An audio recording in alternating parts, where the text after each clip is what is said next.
India का energy game अब एक नेक्स्ट लेवल पे जा रहा है। एक तरफ जहां डिजिटल रेवोल्यूशन हो रहा है, एआई और डेटा सेंटर के इंफ्रास्ट्रक्चर्स को बढ़ाया जा रहा है, अब दूसरी तरफ गवर्नमेंट ने ये डिसीजन लिया है कि न्यूक्लियर पावर सेक्टर को अब वो प्राइवेट कंपनीज के लिए खोले जाएंगे। 1962 से लेकर अभी तक सिर्फ गवर्नमेंट कंपनीज या पीएसयूज ही न्यूक्लियर सेक्टर में काम कर सकते थे, लेकिन अब एक डिसीजन लिया जा रहा है प्राइवेट कंपनीज के लिए भी ओपन किया जाए। तो आज इस वीडियो में मैं सीए राहुल जैन आपसे ये डिस्कस करूंगा कि क्या ऐसी रिक्वायरमेंट थी या क्या ऐसी जरूरत थी कि न्यूक्लियर सेक्टर को प्राइवेट कंपनीज के लिए खोला जाए। सेकंड, कौन से लॉज में चेंजेस आ रहे हैं। और थर्ड, मुद्दे की बात, फायदे की बात आपके और मेरे लिए कि कौन सी लिस्टेड कंपनीज पे इसका असर आएगा, किसको बेनिफिट मिलेगा इमीडिएट एंड लॉन्ग टर्म। तो शुरू करते हैं, let's start. First, nuclear power sector के बारे में थोड़ा समझते हैं। एटॉमिक एनर्जी एक्ट 1962 के हिसाब से सिर्फ government companies, that means PSU companies को ही न्यूक्लियर पावर सेक्टर में ओन और ऑपरेट करने का ही मौका दिया जाता था। आज तक हमारी जो आउटपुट रिलीज होता है वो होता है 8.8 गीगावाट। इंडियन गवर्नमेंट का टारगेट है कि बाय ईयर 2032 जो हम आउटपुट रिलीज करेंगे वो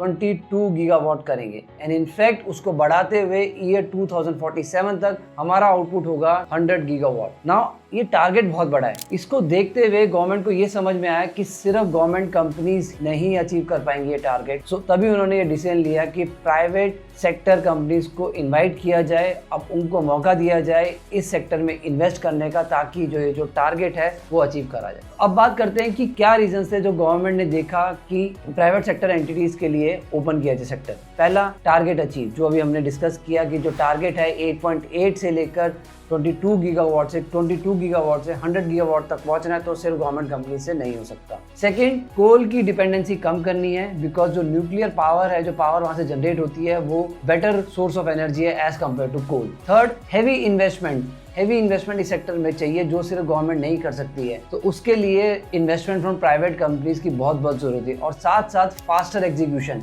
मच मोर एफिशिएंसी। तो फास्टर एग्जीक्यूशन चाहिए तो प्राइवेट कंपनीज चाहिए, बेटर एग्जीक्यूशन चाहिए तो प्राइवेट कंपनीज चाहिए। उसको देखते हुए गवर्नमेंट ने जो पुराना एक्ट है एटॉमिक एनर्जी एक्ट 1962, अब उसमें अमेंडमेंट ला रहे हैं, और जो अभी करंट में पार्लियामेंट का जो सेशन चल रहा है उसमें वो चेंजेस आएंगे। अब बात करते हैं कि कौन सी ऐसी कंपनीज हैं जिसमें आप और मैं एज अ रिटेलर इन्वेस्ट करके एक पोर्टफोलियो अपना बिल्ड कर सकते हैं और वेल्थ जनरेट कर सकते हैं। एक न्यूक्लियर पावर पूरा प्लांट को बनाने में टाइम लगता है, राइट। तो एक लॉन्ग टर्म बेट है, लेकिन अगर आप न्यूक्लियर पावर सेक्टर को देखें तो उसका एक अपने आप में एक इकोसिस्टम है। तो इस पॉलिसी से उस इकोसिस्टम को इमीडिएट बेनिफिट मिलेगा। तो इकोसिस्टम बेसिकली क्या होता है? एक होता है पावर यूटिलिटी, सेकंड उसका इंफ्रास्ट्रक्चर, थर्ड स्पेशलाइज इक्विपमेंट जो सिर्फ न्यूक्लियर पावर में यूज होते हैं। तो आज मैं इन तीन इकोसिस्टम से रिलेटेड आपको कुछ स्टॉक्स बताऊंगा। पहला है पावर यूटिलिटी। पावर यूटिलिटी में है एनटीपीसी, जो ऑलरेडी एनपीसीएल के साथ काम कर रही है, तो सबसे डायरेक्ट बेनिफिट एनटीपीसी को होगा। सेकंड बात करते हैं इंफ्रास्ट्रक्चर, जिसके अंदर ईपीसी आता है,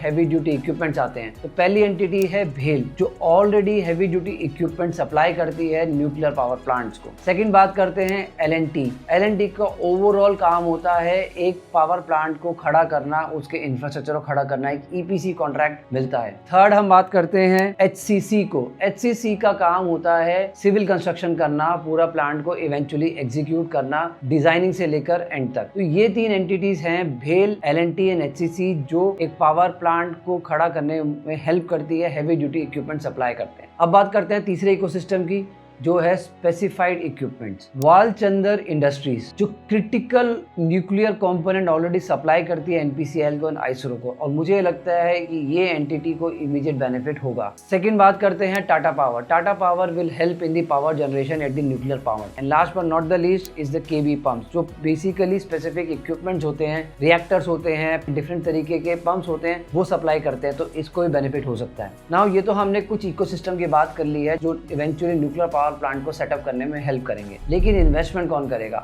अगेन अदानी ने उसमें इंटरेस्ट दिखाया है, जहां पे वो पूरा न्यूक्लियर पावर प्लांट में इन्वेस्ट करना चाहते हैं, और साथ साथ कहीं ना कहीं रिलायंस भी पीछे नहीं रहेगा। तो बिग एंटिटीज तो है ही, अदानी, रिलायंस, बट आप इस इकोसिस्टम वाली एंटिटीज को अगर पढ़ें, उनके बारे में थोड़ा रिसर्च करें, जो मैंने एंटिटीज के आपको नाम बताए हैं, आई एम श्योर उसका लास्ट 1 मंथ का आप प्राइसिंग ट्रैक करें तो ऑलरेडी उनके प्राइस अच्छी मूवमेंट चल रही होगी, उसमें इन्वेस्टमेंट हो रही होगी। तो मैंने आपको एंटिटीज के नाम बताए हैं, पॉलिसी बताई है, एजुकेशन पर्पसेस के लिए आप आप इन एंटिटीज के बारे में रिसर्च करें और देन आइडेंटिफाई करें कि किस में आपको इन्वेस्ट करना है। और कमेंट में भी ये बताइए कि कौन सी एंटिटी आपने देखी है। मेरे लिए मुझे लगता है कि भेल could be one entity and एक नया स्टॉक दिख रहा है वालचंदर इंडस्ट्री, जिसके बारे में मैं और डिटेल में पढ़ना चाहूंगा और अगर मैं पढ़ता हूं तो आपके साथ वो रिसर्च मैं शेयर करूंगा। तो let me know what do you think in the comment section. Video share करें, चैनल सब्सक्राइब करें। This is Rahul Jain signing off.